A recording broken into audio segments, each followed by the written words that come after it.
Hello, friend. I'm so glad you're here. Please join me as we walk through Mark chapter 2.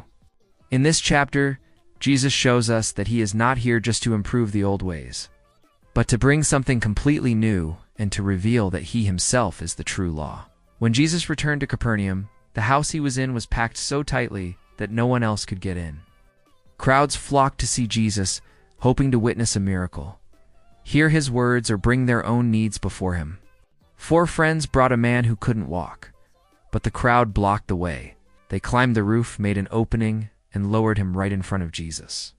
Seeing their faith, Jesus said words that reached deeper than the body.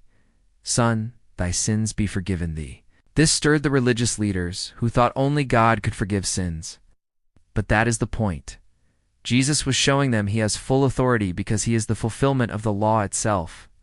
To prove it, he told the man to rise, take up his bed, and walk, and instantly he did. Later, Jesus called Levi, a tax collector, to follow him.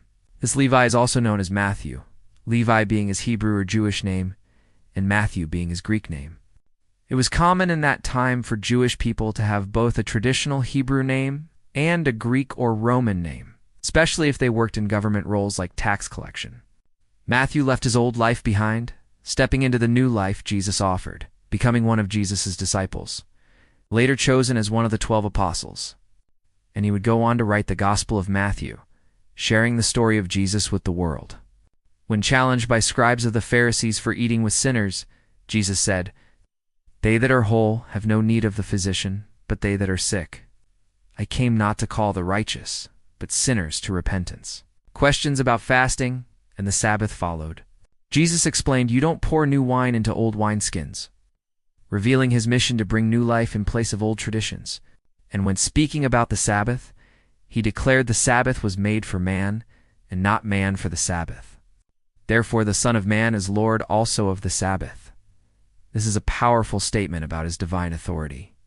Mark 2 shows us that Jesus didn't come to add patches to the old covenant. He came to bring a new covenant where he himself is the standard, the guide, and the giver of grace. In Mark 2, we find an invitation to leave behind the old ways and live in the new life found in Jesus, the one who is the law, the Lord of all, and the giver of true freedom. If Jesus walked into your town today, what would you bring to him in faith like the friends who carried the man on the mat? Thank you so much for watching. Please like, share, and subscribe for more Bible chapter summaries. Keep shining, my friend, and I'll see you next time.